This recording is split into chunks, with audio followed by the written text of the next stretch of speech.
Welcome to Tanya Becher Woodturning. Hi everyone. Today my husband and I have decided to do a shop tour and kind of like a wood tour of like the woods and stuff that we have sourced ourselves. If you're new to my channel, don't forget to subscribe, hit that notification bell, give me that thumbs up if you like this video. For everyone who is returning to my channel, thank you so much for subscribing. I hear something. Let me see who that is. I want to reverse the camera. My husband is working on his very first carved bowl. Hi. Hans Carlson makes good tools. Yes, he does. All right, so we are going to just go through our wood and then we'll go into the shop. So we're just going to kind of go over the wood that we have sourced. Mainly my husband has been able to source a lot of this wood for our turning and stuff. So and none of the trees were standing. All this was downed wood. Yes, we don't cut down any trees. We always try to get wood that's down. Repurpose it, give it a second life, use it, make it into something great. Yes, exactly. So I'm gonna flip the camera around so that way we can kind of go over that real quick, and then we'll go into the shop. So this is kind of our shelf we have outside. It has all of the wood rough turn bowls that I've started doing. I think that's best to do because I noticed that a lot of times I was doing the, turning it green and they were cracking and stuff. So I decided that, and my husband had decided that it would be best for me to rough turn bowls. And then we use this stuff we get from, it's a Klingspor woodworking. Yes, it's a green wood sealer. And I've been putting that on it, and it's doing really well. I mean, none of the bowls have split or checked or anything. This one was done on 2/23/21. So, yeah, they're doing really well with that. I'm pleased with the results of it. So, whenever it's ready for them to be finished. As many bowls as we can get out of them. Basically, we have a lot of different species here. We have quilted curly maple, we have butternut, spalted maple, we have elm, we have flaming box elder, beech, black willow burl, we have a lot of apple, black walnut. Yes, we definitely have a really bad addiction. We have some butternut here, tulip poplar here. We have a lot of apple over in this area as well. I have some curly red oak down here. Right here we have some sugar maple, black walnut, an old oak beam. We have our burls hiding out here too. This is a white oak, the burl. This is a cutoff. This is the small piece of it. The bigger piece is up on our rack. We also have another black walnut burl back here. This is pin oak. It has a lot here.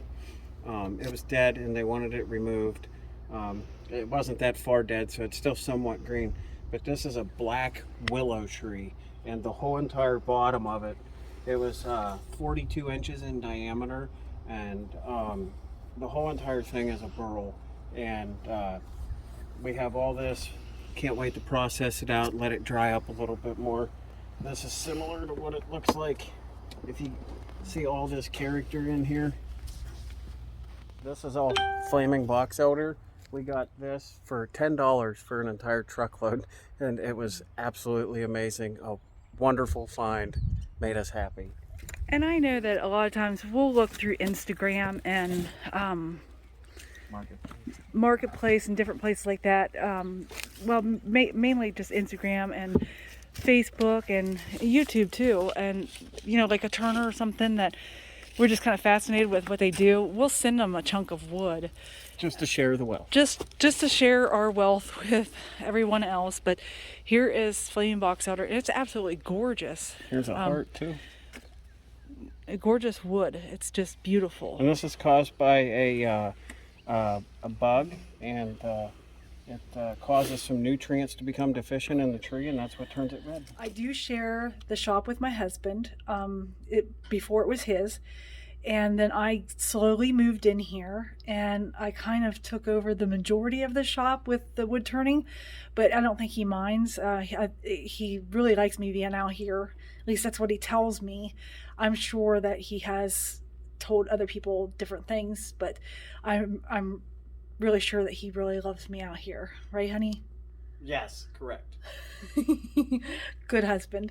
Okay, so I will let my husband, he's my guest today, so I'm going to try to do this to where I have like a guest appearance on. So my husband is my guest today.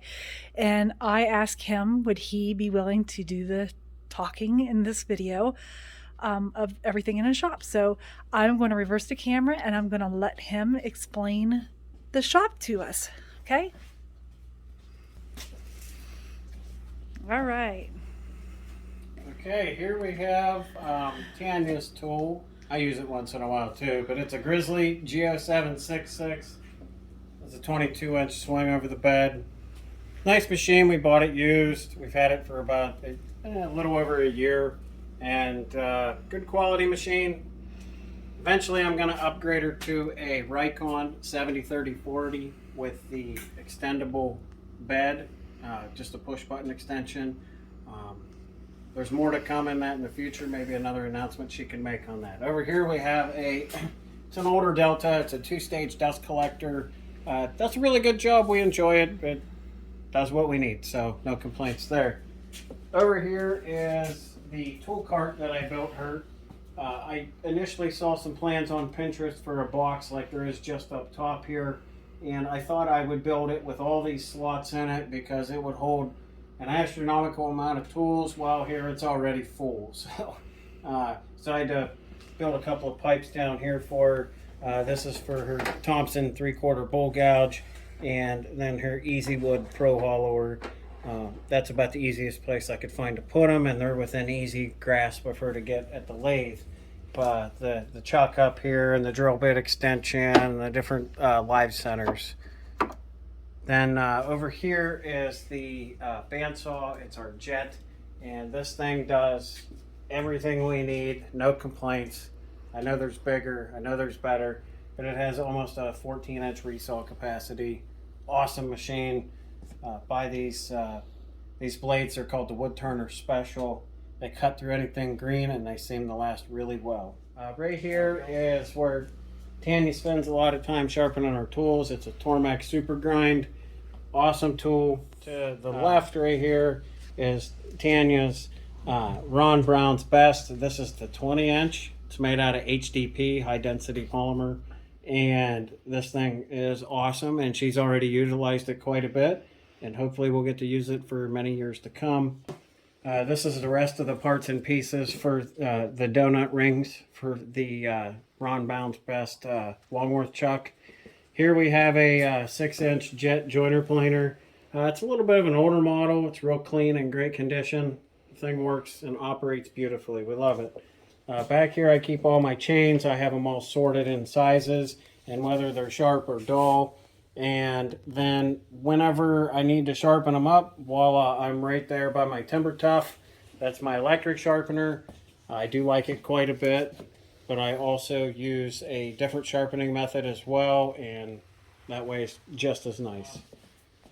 This is my original forge, and I still use it. Well, I take that back. This is my original forge. It's a coal forge. I have it covered. But this is my original propane forge, and I always go back to it. I built it, insulated fire brick, Ron rail type burner. It runs with the Venturi effect, no forced air.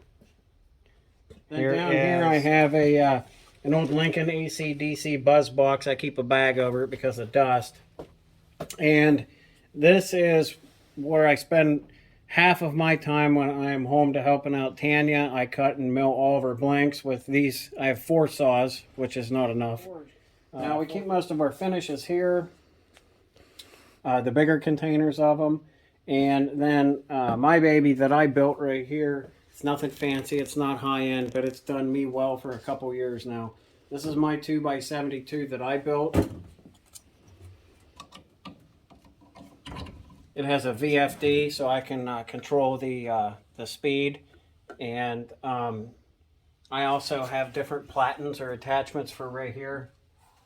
This is another flat platen with a rest on it. This is my little contact wheel. It's a 3/4 inch. And this is my hollow grinding wheel or my large contact wheel. And then in here I have 60 different species of domestic and exotic woods. And this is our station where we do all of our finish work. This is where I do most of my knife work, my sharpening, my leather work, my tooling. I spend a lot of time over here sharpening. I have this Wicked Edge. I'd highly recommend one to anybody. Even though I spend about half of my time sharpening knives on the Wicked Edge, I also love using stones, whether they're diamond plated or they're the more traditional stones. And then the hones. Tanya comes over here and she makes some of her magic happen. This is her workstation. She has a burning iron here like she did on this lovely curly ash platter. And she will sit here and do her finish work here as well. She has her art resins by Upstart Epoxy and like glaze coat down there.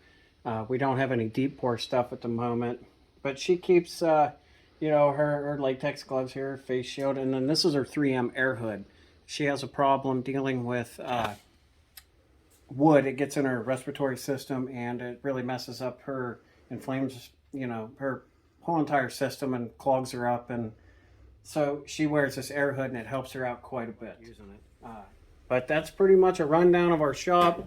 We also have this refrigerator. I have a sticker problem, so does Tanya. Yes, so if you have any stickers that you would like to trade, I have some coming. So if you, in the description below, I have my address. Drop me one of your stickers and I will send you one back as soon as I get them. And this is Tanya's little chainsaw that she's scared to use. Eventually, she'll put her big girl panties on and use the dang thing. Yes. So I have a real problem like grasping my thoughts, like trying to figure out, you know, off the bat, well, what tool is this and stuff like that. I'm really working on that. I've only been doing this for almost 2 years, so trying to get the feel of the tools and the names and being able to just rattle them off is it's a tough one. And anybody who's getting started has never done anything like this before. I'm sure they feel me. But I'm learning as I go, and I tell you what, there's a lot of great YouTubers out there, a lot of wood turners that I religiously watch because I learn so much from them. So if you're new to this, you know, let YouTube be your friend. It will definitely be there to teach you and reach out. You know, I would reach out to wood turners and ask them questions, and my husband would too for me. He would reach out and ask them questions when I first started, and tell you what, it's really helpful to be able to have that community to help you, especially being a newbie. So we stop, and this is what it's like in our shop all the time. We're always picking on each other or doing something crazy. It helps, you know, with morale and stuff in the shop. But I hope you really enjoyed this video, and I want to be able to do more things like this and share more of me with you guys as you learn from me too. You know, I mean, I think that when you're a wood turner and you have such a variety of different skill levels that you're able to like that. So definitely check out the description, because I do try to make sure I add something new to it all the time, and I leave the stuff in from previous videos so that way it's always there for you to go back to if you forget. With the shop, eventually we are hoping to go out into the country. I was raised on a big dairy farm, so I'm a farm girl, and you know, we want to get back out in the country and have a bigger shop and stuff like that. So that's our goal in the future. We're hoping in like 5 years to be able to do this.